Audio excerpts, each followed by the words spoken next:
Hello, मैं हूं अमितोज और आज है 22 अप्रैल 2021। 14 अप्रैल को मैंने कोविशील्ड वैक्सीन लगवाया था। वहां पर 30 मिनट ऑब्जर्वेशन में बैठा था और घर आकर 2-3 घंटे मुझे कुछ खास हुआ नहीं। पर देर रात 9-10 बजे के आसपास जब मैंने टेम्परेचर देखा तो लगभग 101 डिग्री फ़ारेनहाइट, जो 101 डिग्री टेम्परेचर था। उससे अगले दिन, क्योंकि वैक्सीन था तो माना गया है कि टेम्परेचर थोड़ा बहुत रहता है, तो वैक्सीन से पहले मुझे वास्तविकता कोई दिक्कत नहीं थी। और आजकल की परिस्थितियों के हिसाब से जो वैक्सीन था, मेरे ससुर जी, सासू माँ, father in law, mother in law दोनों ने लगवाया है और 2 डोज़ हो चुके थे। मेरे पिताजी माताजी दोनों ने लगवाया एक डोज़। तो करंट हालातों में, आज के हालातों में ये बनी सोच कि भाई मुझे भी वैक्सीन लगवाना चाहिए, इसलिए मैंने भी जाके लगवा लिया। रात को उस दिन 101 बुखार था, अगले दिन फिर 101 था। रात को मैंने पैरासीटामोल खाई कि बुखार रहेगा, पर मुझे कोई ऐसी परेशानी हो नहीं रही थी। अगले दिन भी थोड़ा बुखार था। जब टेम्परेचर लगाया, ये थर्मामीटर लगा के देखा, मेजर किया, पर मुझे कुछ खास अनकंफर्टेबल या मुझे कोई ऐसी परेशानी थी नहीं। और गला मेरा पहले बिल्कुल साफ़ था, तो हल्की मुझे खराश या हल्की खांसी थोड़ी महसूस हुई। इसी प्रकार तीसरे दिन भी बुखार था, पर मुझे कोई परेशानी नहीं थी। मैंने ना बुखार तोड़ने की मेडिसिन ली, ना दूसरे दिन ली, ना तीसरे दिन। इसी प्रकार चौथे दिन भी बुखार था और 101 रहा, तो फिर चिंता का विषय बन गया। क्योंकि जो देखने में आया है, अधिकतर 3 दिन बताया गया था कि 2-3 दिन शायद बुखार रहता है। तो चौथे दिन फिर मैंने पैरासीटामोल, जो डोलो नाम से है, 650 mg वाली, वो मैंने फिर खाई शुरू की चौथे दिन। और 5वें दिन बुखार देखा तो फिर भी 101 था, 101। तो 101 बुखार में फिर रात को मैंने, जो हमारे फैमिली डॉक्टर हैं, उनसे बात करके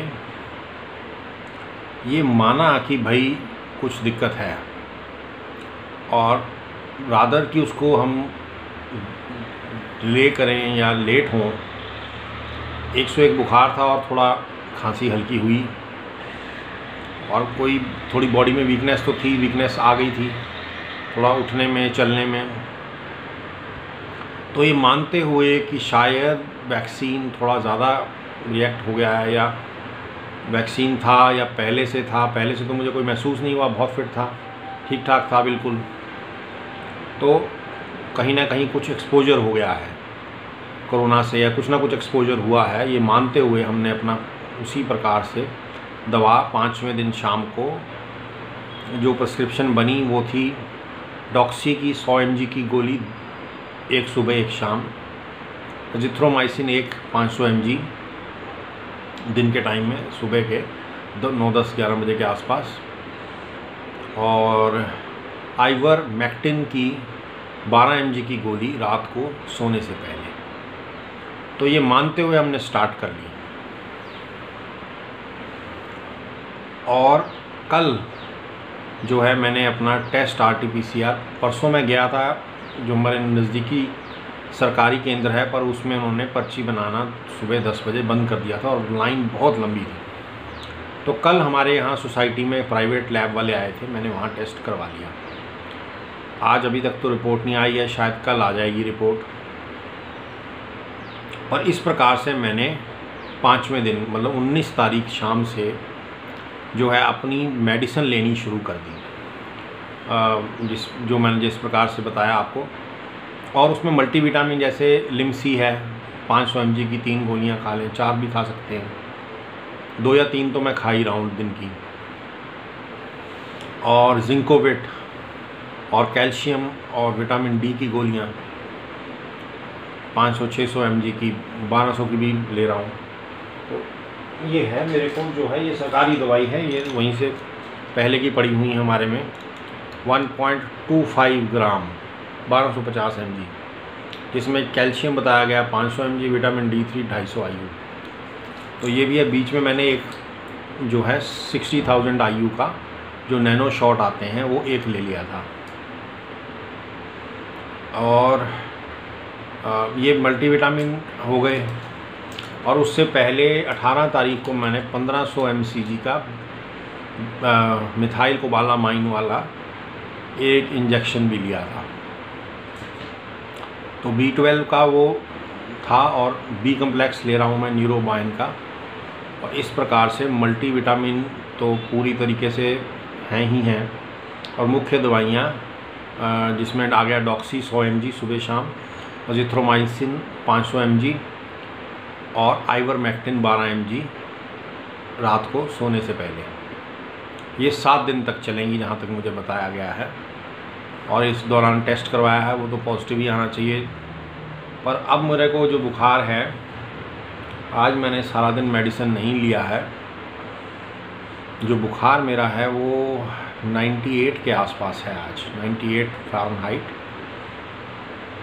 तो मैंने डोलो या पैरासीटामोल आज नहीं खाई है पूरा दिन।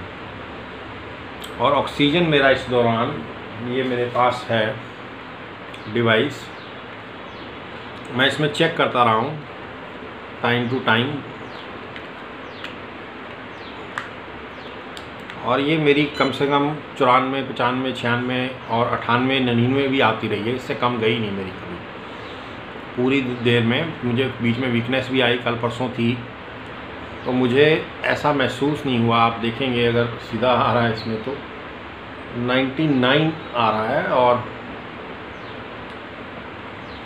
कैसे दिखाऊं मैं, शायद है 99 और 72 है, शायद उल्टी है, मिरर की इमेज है जो सेल्फी मोड में। तो 99 ऑक्सीजन आ रही है इस टाइम पे और 76 बीट्स पर मिनट है। मेन तो SpO2 जो कहते हैं वही मैटर करता है। और जो PI आ रहा है वो 2 के आसपास आ रहा है, वो फ्लक्चुएट होता रहता है। तो ऑक्सीजन मेरी इससे कम गई नहीं, ये जो 94 से कम नहीं गई, 94 के आसपास रही, 94, 95, 96 इतनी रही। थोड़ा थोड़ा वेरी करता है, जैसे 97 हो गई है, पहले रीडिंग में 99 थी, अब 97 आ रही है, 96 हो गई है। पर ऐसी मुझे कोई दिक्कत ब्रीदिंग में अभी तक नहीं है। आज मैं बेहतर फील कर रहा हूँ पहले दिनों से। तो इस प्रकार से कई बार वैक्सीनेशन करवाने गए हैं तो शायद कुछ एक्सपोजर हो गया है या कुछ वैक्सीनेशन का ही हो गया है, पर इतना सीवियर की तरफ अभी तक नहीं हुआ। और परमात्मा से है कि भाई ना ही हो तो ज़्यादा ठीक रहेगा। तो ये कभी कभी थोड़ा डिप हो जाता है।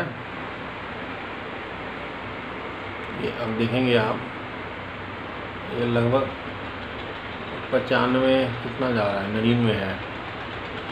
पर ये लगातार डिप कहते नहीं होना चाहिए, मेरा तो हुआ नहीं। तो लग है मैंने 2 रखी हुई है, कभी इससे मेजर करता हूँ, ये दूसरी मशीन है, अभी इसमें भी आ जाएगा। तो एक इस हाथ में लगा के देख लिया और एक इस हाथ में।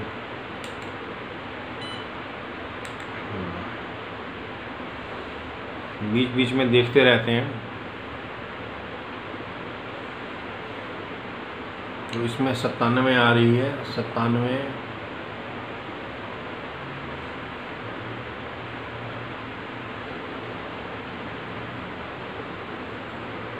और इस तरफ 99 आ रही है, 99। इस तरफ कितनी है, 97। तो भगवान की कृपा है, अभी तक तो ठीक चल रहा है। तो हमने फ़ोन पे ही पूछ के मेडिसिन अपनी लेनी शुरू कर दी थी। तो इस प्रकार से है। नेबुलाइज़र भी मैंने रखा हुआ है, पर लेने की ज़रूरत पड़ी नहीं मेरे को। तो इस हिसाब से अगर आप देखेंगे, नेबुलाइज़र घर पे ही रखा है, तो हॉस्पिटल जाने की जल्दी की ज़रूरत नहीं है। आप टच में रहें डॉक्टर के साथ, उनकी गाइडेंस में कार्य करें, है ना। ये ऑक्सीजन का एक छोटा सा सिलेंडर भी मैंने रखा हुआ है अपने पास, पर अभी तक ज़रूरत पड़ी नहीं है। तो उसमें यही हो सकता है कि अगर आपकी तबीयत ख़राब हो ज़्यादा, तो ज़्यादा साथ तो देगा नहीं ये सिलेंडर। तो अगर कभी एम्बुलेंस आए या टाइम लग जाए, प्राइवेट भी आए तो थोड़ा शायद टाइम लग जाए, तो भगवान करे उतना ना हो, तो आपको 10, 12, 15 मिनट की राहत मिल सकती है। अगर नेबुलाइज़र है वो आपकी आंतड़ें क्लियर कर देगा, तो आप कुछ ऑक्सीजन ले लेंगे तो हो सकता है संभल जाए। तो मिला जुला कर 20-25 मिनट हो सकता है निकाल दें, या 30 मिनट निकाल दें। पर इसमें मैं वही बताया, इसका हिसाब है 3 सेकंड सांस लेने में, 3 छोड़ने में। तो 6 सेकंड में आप एक बार सांस ले रहे हैं, तो 100 सांसों के आसपास है इसके अंदर। तो आप देख लीजिए, मुश्किल से 10 की मिनट चलेगा, 15 मिनट 15। तो इस प्रकार से है। आज के लिए इतना ही। आप अपने ध्यान से रहें और दवाई जल्दी लेनी शुरू करें।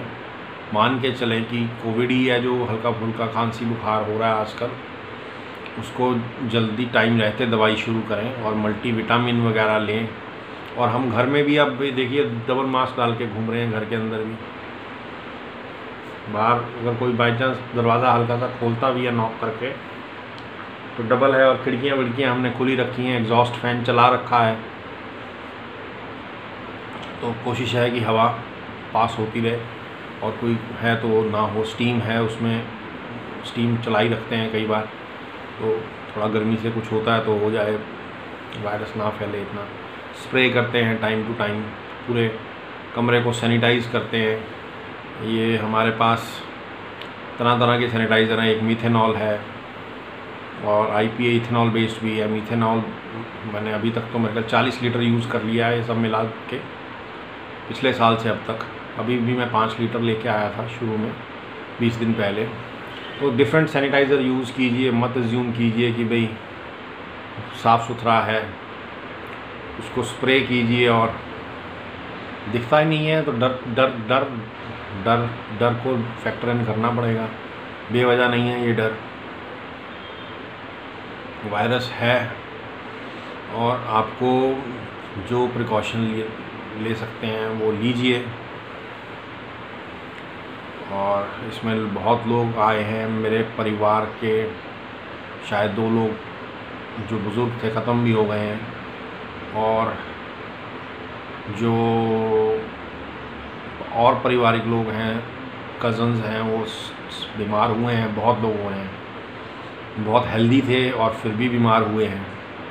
रिसोर्सफुल थे, मास्क पहनते होंगे, सब कुछ होगा, पर जहाँ अनगहली हुई, जहाँ से सावधानी हटी, दुर्घटना घटी। और ये तो वायरल है, क्या बताएं। तो मेरे आपके लिए शुभकामनाएं हैं। आज के लिए इतना ही। चैनल को लाइक करें, सब्सक्राइब करें, शेयर करें। धन्यवाद।